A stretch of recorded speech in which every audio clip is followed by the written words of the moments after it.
और इसलिए निराशा को पाल करके बैठे हुए लोग हर पल हर चीज असंभव ही अनुभव करते हैं। ये वो लोग हैं जिनको लगता था राम मंदिर भी उनको असंभव लगता था।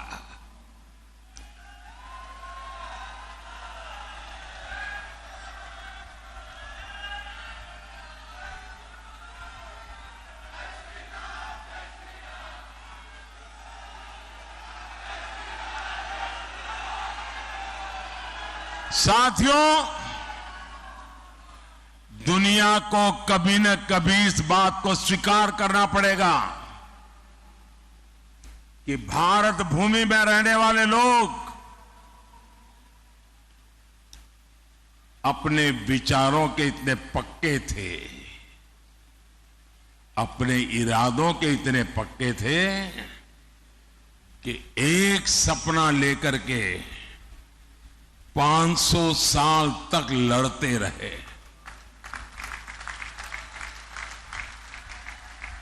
ये छोटा इतिहास नहीं है।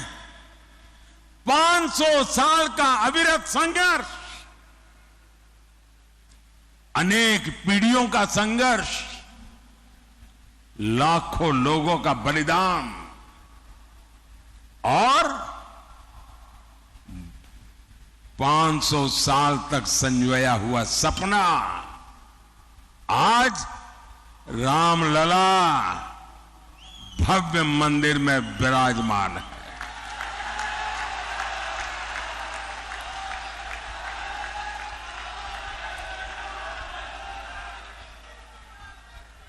ये निराशा की गर्त में डूबे हुए वो लोग हैं जिनको आर्टिकल 370 का हटना भी असंभव लगता था। आज हमारी आंखों के सामने आर्टिकल 370 की जो दीवार थी ना, उस दीवार को मैंने कब्रिस्तान में गाड़ दिया है।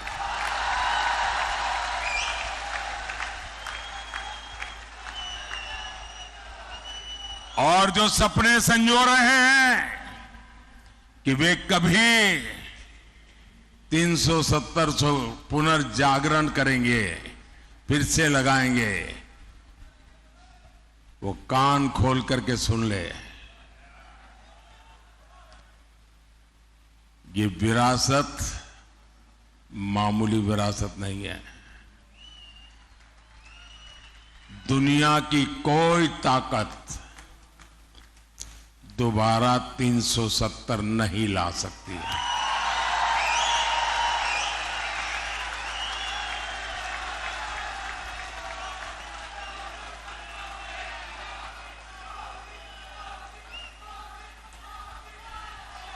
साथियों, हमारा देश दशकों तक सीरियल बम धमाकों से लहूलुहान होता रहा। आतंकी हमलों से मां भारती का सीना चीर दिया जाता था। मुंबई जैसे हमारे शहर थर्राते रहते थे। एक ही गूंज सुनाई देती थी कि कहीं कोई लावारिस चीज दिखाई दे तो पुलिस को जानकारी देना।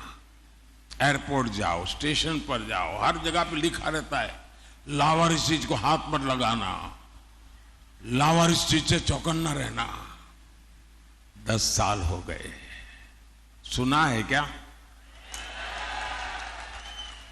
सब बंद हो गया कि नहीं होगा? ये इनको असंभव लगता था। और अभी राज बता रहे थे 3 तलाक। देश की संसद ने 3 तलाक को ही तलाक तलाक तलाक कह दिया।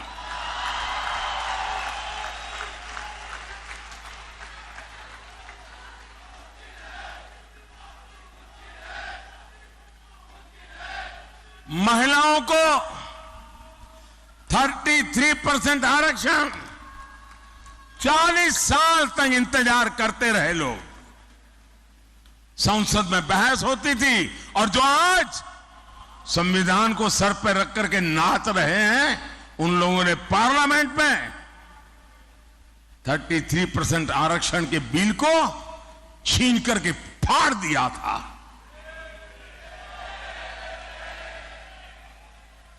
इन सब की छाती पे बैठ करके आरक्षण हुआ कि नहीं हुआ?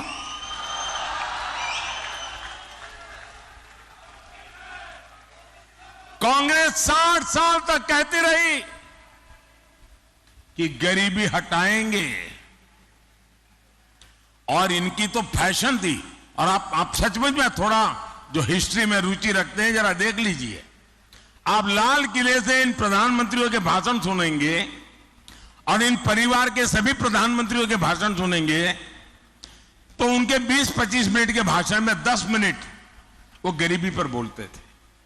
और कोई भी चुनाव का उनका भाषण सुन लीजिए, वो गरीब गरीब गरीब गरीब गरीब गरीब गरीब गरीब गरीब गरीब गरीब गरीब गरीब गरीब गरीब गरीब गरीब गरीब माला ही जपते रहते थे। लोगों की आंख में धूल झोंकते थे और गरीबों को एहसास कराते रहते थे कि तुम तो गरीबी में जीने के लिए ही पैदा हुए हो। इस देश में गरीबी को हटाना असंभव लगता था। भाइयों बहनों, मोदी ने 10 साल में 25 करोड़ लोगों को गरीबी से बाहर निकाल करके दिखा दिया है।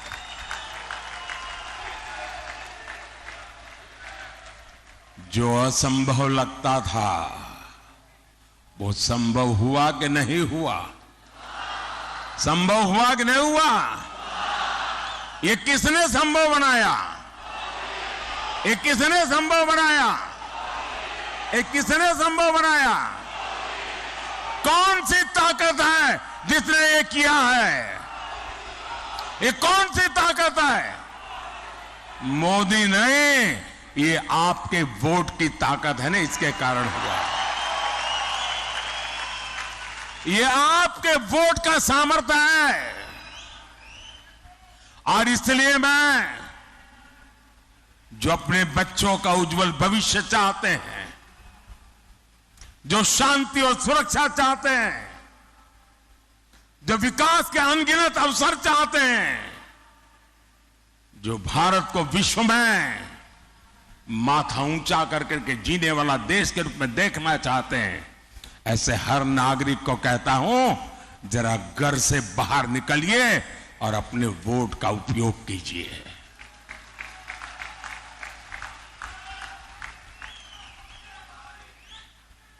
और मेरा आपसे आग्रह है, मैं आज मुंबई करके पास आया हूं, आपसे आशीर्वाद मांगने आया हूं। आप रिकॉर्ड तोड़ करके सारा मतदान करके दिखाइए इस बार।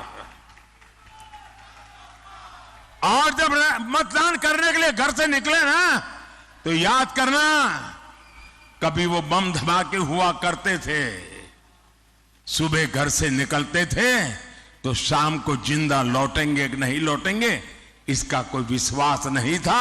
आज गर्व के साथ आपकी बेटी शाम को आनंद से घर लौट सकती है, ये याद करके जाना।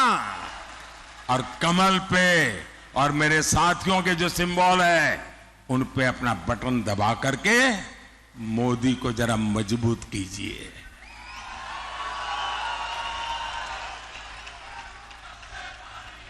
आपका एक वोट राष्ट्र हित में बड़े फैसलों का आधार बना है, और इसलिए एक एक वोट जरूरी है।